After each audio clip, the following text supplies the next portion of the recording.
لو تناهيتم إلى سر الحياة وصنعتم كائنا حيا نرى لم نزد إلا يقينا بالإله لم نزد إلا يقينا بالإله. تو اگر خدا ایک سے زیادہ ہے یا نبی بھی مدد کر سکتے ہیں، فار ایگزامپل نبی کو بھی اللہ نے اختیارات، ہم تو کہتے ہیں نبی کو اللہ نے اسباب سے ہٹ کے اختیارات دیے ہی نہیں ہے، لہٰذا ہم تو ہر چیز اللہ سے، شادی کرا دے اے اللہ تو کرا سکتا ہے، بچے دے دے اے اللہ تو دلوا سکتا ہے، اور بزنس دے دے اے اللہ تو دے سکتا ہے. کبھی ہم نے اس نبی سے دعا نہیں مانگی، حالانکہ ہمیں عشق کی حد تک پیغمبر صلی اللہ علیہ وسلم سے محبت ہے، اور جب تک ایسی محبت نہ ہو آپ کا ایمان ہے نہیں.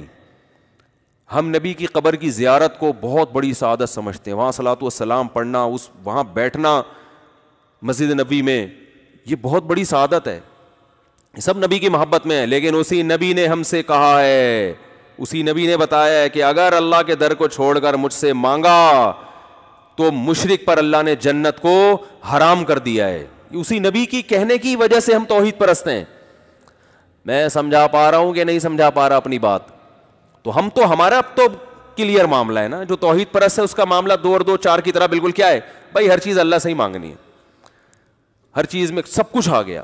مشرک بیچارہ ٹینشن میں رہتا ہے، کبھی اس کو کہتے ہیں یہ والا جو چیز داتا دربار پہ جاؤ اولاد وہاں سے ملے گی، وہ یہ چڑھاوے چڑھاؤ وہاں سے اولاد ملے گی، شادی نہیں ہو رہی تو اس کے لیے وہ فلاں پیر صاحب ہیں وہاں سے اولاد ملے گی، اور سر پہ بال نہیں اگرے تو اس کے لیے فلاں ہے بزرگ ہیں فلاں ہیں، یا وہ بھگوان ہے، یا وہ 10 قسم کی چیزیں ان کے پاس. ان کو پتہ ہی نہیں کہ کون سی چیز اللہ سے مانگنی ہے اور کون سی کسی اور سے. میں تبھی مشرکین سے ایک سوال پوچھتا ہوں کہ اگر اللہ نے اپنے علاوہ بھی مخلوق کو، چاہے وہ پیغمبر ہوں، ان کو اختیارات دیے تو سارے دیے ہیں یا تھوڑے دیے ہیں؟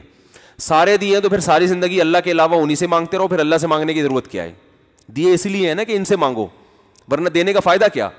تو پھر اللہ سے کیوں مانگتے ہو؟ اور اگر سارے نہیں دیے، کچھ اللہ نے اپنے پاس رکھے ہیں اور کچھ ان کو بھی دے دیے ہیں، تو وہ آپ کو معلوم ہے یا نہیں ہے؟ اگر معلوم نہیں ہے تو پھر آپ کو پتہ کیسے چلے گا کہ یہ والا اختیار ان کے پاس ہے یا نہیں ہے؟ نہیں آ رہی بات؟ حکومت نے کسی کو وزیر بنا دیا، اختیارات دے دی، یہ نہیں پتا کہ وزیر تعلیم ہے یا وزیر ہیڈ پمپ ہے یا وزیر بجلی لے جانا ہے.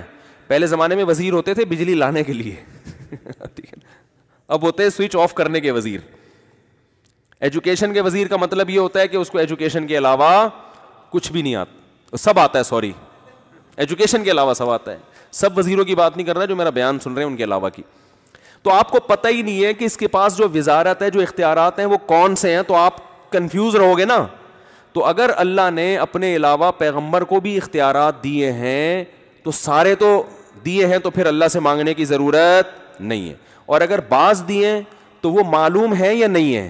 اگر معلوم نہیں ہے تو بھی کوئی فائدہ نہیں، اور اگر معلوم ہے تو ان کی لسٹ پیش کر دیں آپ، ایکسکیوز می، آپ ان کی کہ بھائی سارے تو نہیں اللہ نے دیے، یہ والا اولاد کا فلانا فلانا، ایک لسٹ آنی چاہیے تاکہ مشرک کو پتہ چلے کہ یہ والی چیزیں میں نبی سے بھی مانگ سکتا ہوں. اس کے پاس لسٹ ہونی چاہیے. لیکن مشرک کہتے نہیں سارے اختیارات دے دیے ہیں، تو پھر سارے پر یہ پھر اشکال ہوتا ہے کہ جب سارے ہی دے دیے تو پھر اللہ سے مانگنے کی ضرورت کیا ہے؟ پھر تو ساری زندگی نبی سے ہی مانگتے رہو. تو ہمارا توحید پرست آدمی کا کانسیپٹ کلیئر، اور یہ قرآن نے کلیئر کر دیا نا. قرآن نے 2 اور 2 4 کی طرح بتا بھائی کچھ بھی نہیں دیا. اسباب سے ہٹ کے کسی کے پاس کوئی طاقت ہے ہی نہیں. جس کے پاس ہے لاجک کے تحت ہوگی، اسباب کے تحت ہوگی. جیسے میں آپ سے کہتا ہوں پانی پلاؤ تو یہ نہیں کہ پانی آ جائے گا، آپ جاؤ گے نل کا کھولو گے، ایک اپنے جو ظاہری اسباب ہیں وہ اختیار کرو گے. اور کرامت اور معجزے میں ہمیں بتا دیا کہ اس کا کیا فرق ہے. وہ بھی کرامت بھی اللہ ہی کا کام ہوتا ہے، اس میں ولی کا اپنا دخل نہیں ہوتا. معجزہ بھی اللہ کا ہوتا ہے، نبی کا اس میں دخل نہیں ہوتا. نبی کا صرف ہاتھ ہوتا ہے. تو نبی نے جو چاند کے 2 ٹکڑے کیے، نبی نے نہیں کیے، یہ کس نے کیے ہیں؟ یہ تو اللہ نے کیے ہیں. نبی کی طرف اس کی مجازن نسبت کی جاتی ہے. تو بہت توحید کا معاملہ 2 اور 2 4 کی طرح کیا ہے، بہت واضح ہے، اس میں کوئی کنفیوژن نہیں ہے. تبھی تو بہت سے عیسائی مسلمان ہوتے ہیں کہ یار اسلام کے عقیدے 2 اور 2 4 کی طرح سمجھ میں آتے ہیں.